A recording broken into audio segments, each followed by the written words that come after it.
Meus caros amigos, muito boa tarde a todos, aqueles que nos assistem ou aqueles que estão nos assistindo pela primeira vez. Nós temos um canal que se chama Reflexões Espiritualistas. Meu nome é Túlio Chipoletti, e esse canal se dedica à divulgação de temas ligados à espiritualidade superior, à doutrina espírita e ao Evangelho de Jesus.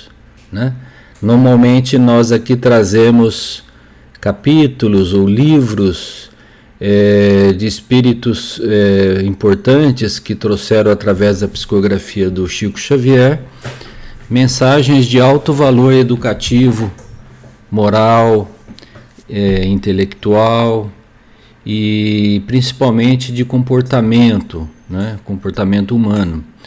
Aqui nós estamos estudando um livro chamado Pensamento e Vida,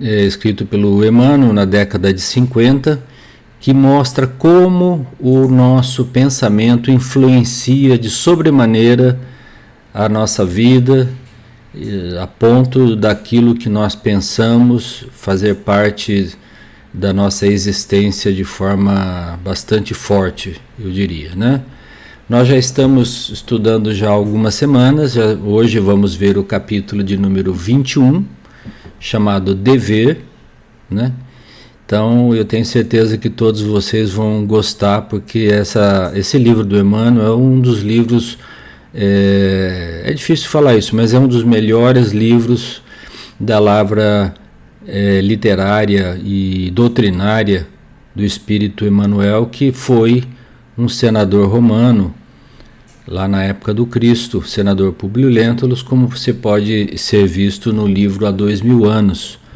E logo depois reencarnou como um escravo Nestório, que também pode ser visto no romance 50 anos depois. Que eu recomendo a todos a leitura desses dois livros aí na sequência, que são maravilhosos, tá bom? Lembrando, se gostarem do vídeo, do conteúdo do canal, deixem o seu like, compartilhem com seus amigos, familiares, para que o canal possa ter mais visualizações e com isso ganhar relevância dentro do YouTube, a ponto de ser exibido naturalmente lá pelo algoritmo do YouTube para mais pessoas que estão aí pesquisando ou querendo saber sobre temas da espiritualidade, Tá bom?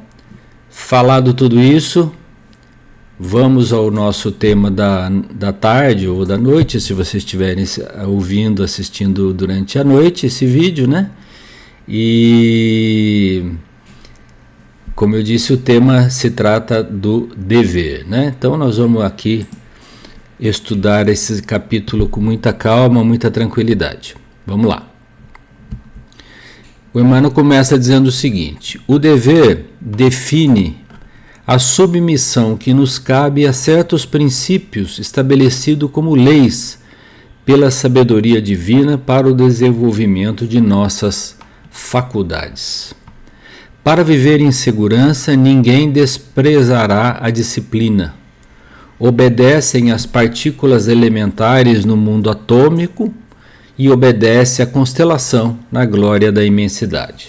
Então, está dizendo aqui que o mundo, o universo, é regido por leis sábias e soberanas criadas por Deus, que fazem com que as coisas aconteçam sempre de uma determinada maneira. Então a física, a química, a matemática vai aos poucos desvendando essas leis, que por isso ele fala da disciplina, porque não é que a lei da gravidade funciona aqui na Terra, na Lua não funciona, em outro lugar não funciona. Não, funciona em todo lugar.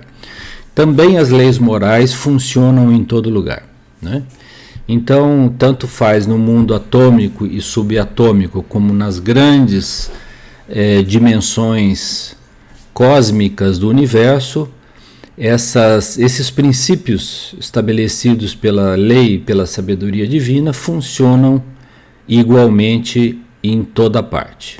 Muito bem, isso significa que nós estamos todos submetidos a essas mesmas leis, que regem a vida de um verme no pântano até de uma constelação ou de uma galáxia distante, né? Então ele fala assim: o homem viajará pelo firmamento a longas distâncias do lar em que se lhe vincula o corpo físico. Não logrará fazê-lo sem obediência aos princípios que vigem para os movimentos da máquina que o transporta. Então as leis da física vão funcionar para esse equipamento que ele vai projetar para fazer essa viagem pelo firmamento, tanto quanto vai funcionar para um automóvel que anda na rua ou para alguém que anda através de uma bicicleta, né? E essas viagens podem ser feitas tanto no nosso corpo físico como em espírito no corpo espiritual, que tem suas leis próprias, mas tem também suas leis que ainda nós não as conhecemos com profundidade, mas logo logo a ciência está aí para desvendá-las, né? Ele continua então dizendo assim: desta forma, pode-se simbolizar o dever, falou tudo isso para chegar no dever, como sendo a faixa de ação no bem e não no mal, que o Supremo Senhor nos traça a responsabilidade para a sustentação da ordem e da evolução em sua obra divina, no encalço do nosso próprio aperfeiçoamento. Parece difícil o que está escrito aqui, mas não é. Ele diz assim: o dever nada mais é do que a faixa de responsabilidade que Deus nos concedeu dentro daquele nosso microcosmos ali, para atuar dentro das leis universais que ele traçou. Através do quê? Da sustentação da ordem, né? E do trabalho e de ação no campo do bem, né? Então esse é o que é digamos, o título, né? A classificação do dever de acordo com as leis divinas, né?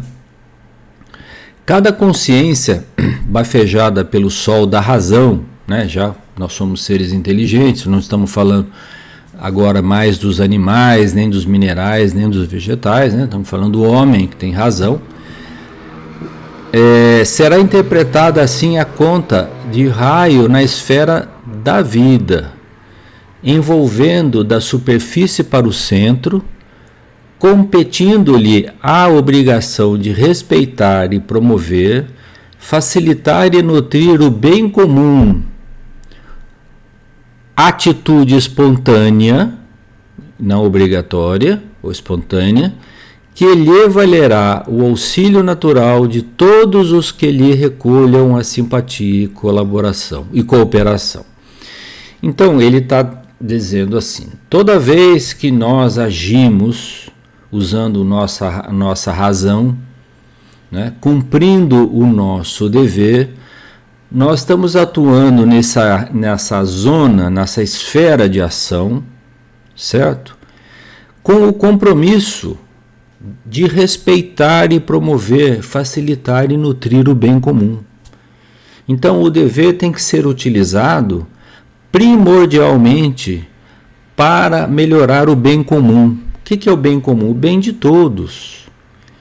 De que forma fazer isso? De forma obrigatória? Não, de forma espontânea, que valerá o auxílio natural de todos os que recolhem a simpatia e a cooperação.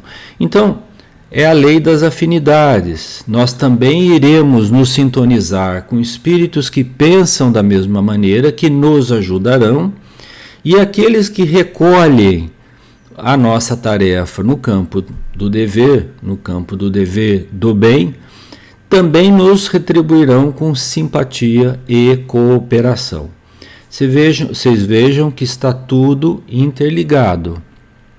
Não existe simplesmente aquele dever meramente profissional, que alguns podem estar pensando nele agora, que sim, se encaixa dentro desse dever mais amplo, mas esse dever profissional também tem que ser pautado pelas mesmas regras que estão aqui.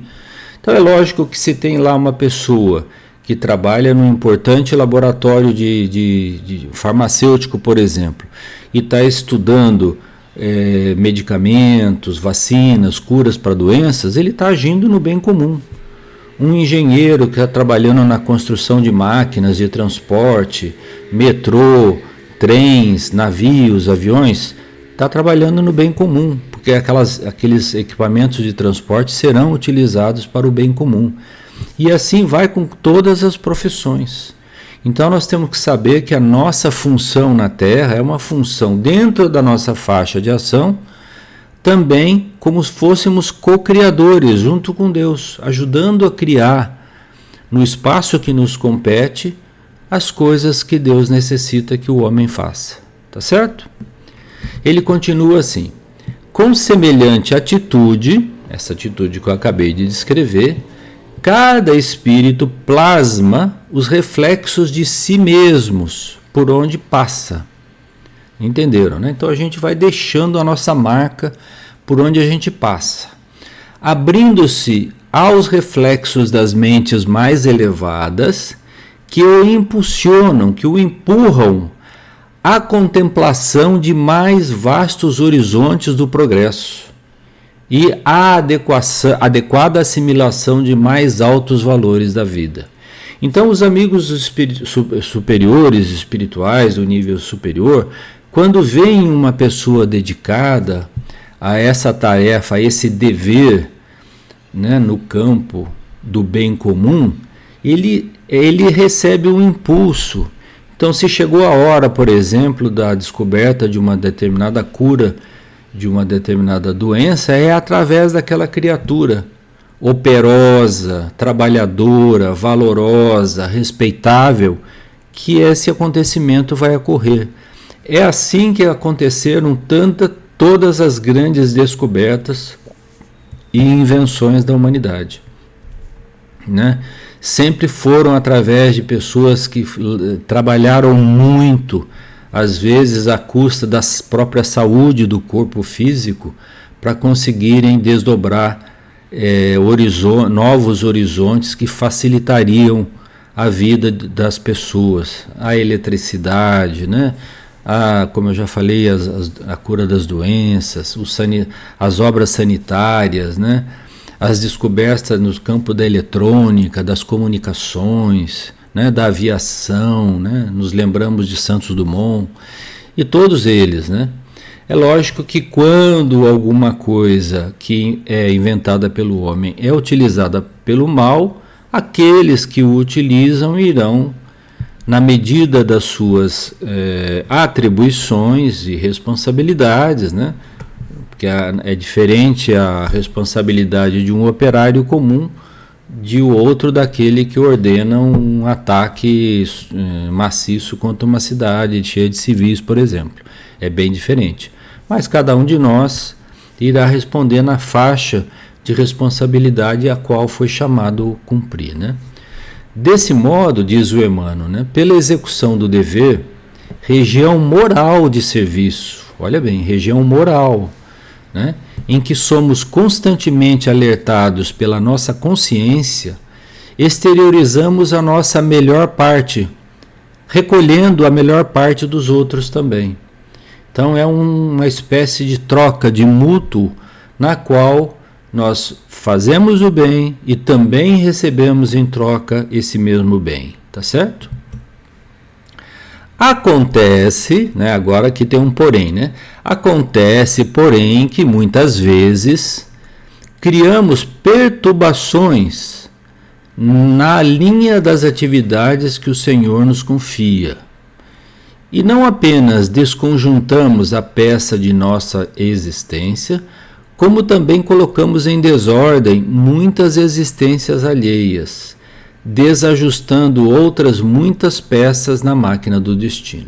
Então, quando nós não cumprimos o nosso dever, ou seja, quando nós descumprimos o dever nas linhas morais que foram traçadas aqui anteriormente, nós geralmente criamos situações, problemas para nós mesmos e para outras pessoas, a maioria das vezes, que descoordena, desconjunta aquela atividade.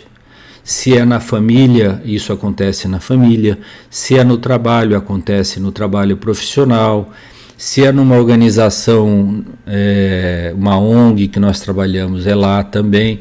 Em qualquer parte onde nós erramos na execução do nosso dever, nós criamos um empecilho para que aquela máquina evolutiva funcione corretamente. Então, o que acontece? Surge então, como diz o Emmanuel aqui, para nós o inexorável constrangimento à luta maior. Aí nós somos chamados a consertar o erro, que podemos nomear como sendo o dever regeneração, pelo qual somos compelidos a produzir reflexos inteiramente renovadores de nossa individualidade à frente daqueles que se fizeram credores das nossas cotas de sacrifício. Então aqui é a hora que nós somos chamados de volta, muitas vezes através de uma nova encarnação ou na mesma encarnação, a consertar aqueles problemas que nós criamos, né? E aí é que acontece isso que vai falar o Emmanuel aqui agora. É dessa maneira que recebemos por imposição das circunstâncias a esposa incompreensiva, o esposo atrabiliário, que atrabiliário é aquela pessoa ou melancólica ou agressiva, o filho doente, o chefe agressivo, o subalterno infeliz, a moléstia pertinaz, aquela que não vai embora, ou a tarefa compulsória a benefício dos outros, como gleba, como terreno espiritual para esforço intensivo de recuperação de nós mesmos. Então, se você tem algumas dessas características, a esposa é incompreensiva, o esposo também é complicado, tem um filho doente, tem um chefe que não te compreende, que é agressivo, né? Ou um funcionário que trabalha temporariamente com você que está infeliz, ou seja, alguém que tem uma moléstia difícil tratamento. Se algumas dessas circunstâncias estão na sua vida, e elas estão na maioria de todos nós, viu, gente? 99,9% da população do planeta hoje passa por isso. É porque nós mesmos contribuímos para desviar essas criaturas do caminho reto, e elas voltam para nós, para a gente poder consertar aquela relação que foi quebrada, né?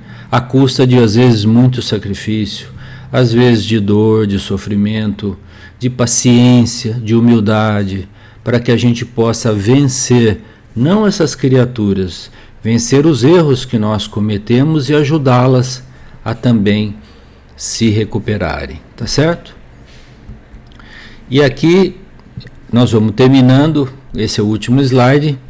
O Emmanuel diz assim: é por esse motivo de que nada vale desertar do campo de duras obrigações em que nos vejamos sitiados. Então não adianta a gente fugir. O cara está lá numa família complicada, o pai vai embora, larga a mulher e os filhos sozinhos. Não, complicou mais ainda, piorou. Arrumou mais uma tarefa para depois, né? Além de não cumprir o dever presente, que estava tentando consertar, regenerar, ainda cria mais situações, né? Então ele diz assim: não adianta nada fugir, desertar do campo das duras obrigações que nos vejamos sitiados por força dos acontecimentos naturais do caminho, de vez que na intimidade da consciência, olha bem, na intimidade da nossa consciência, ainda mesmo que a apreciação alheia nos liberte desse ou daquele imposto de devotamento e renúncia, ordena a razão, estejamos de sentinela na obra de paciência, de tolerância, de humildade e de amor, que fomos chamados intimamente a atender. Sem isso, não obstante a aparência legal de nosso afastamento da luta, somos invencivelmente onerados por ocultas sensações de desgosto ante as nossas próprias fraquezas, que, começando por ligeiras irritações e pequeninos desalentos, acabam matriculando-nos o espírito nos institutos da enfermidade ou na vala da frustração. Enfermidades que são as mais variadas, a começar pela depressão, né? Pela falta de vontade de viver, ou outras doenças ou moléstias que nos acodem o veículo somático, porque nós já vimos nas lições anteriores, uma delas se chama o corpo, se alguém quiser rever lá, que tudo que nós pensamos, de alguma forma, afeta as células do nosso organismo. Então, se o nosso pensamento estiver desajustado, vai desajustar alguma área mais débil, mais fraca do nosso organismo, causando uma moléstia ali, que ninguém às vezes imagina por que e como começou. Mas muitas vezes começou assim, pela nossa fuga dos problemas que nós mesmos criamos.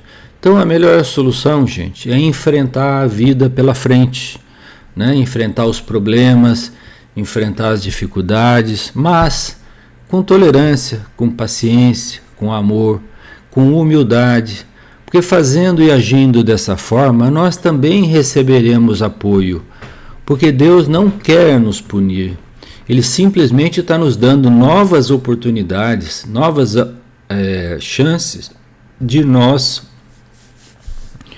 reconstruirmos o nosso caminho de uma forma a sermos mais felizes mais adiante. Tá certo?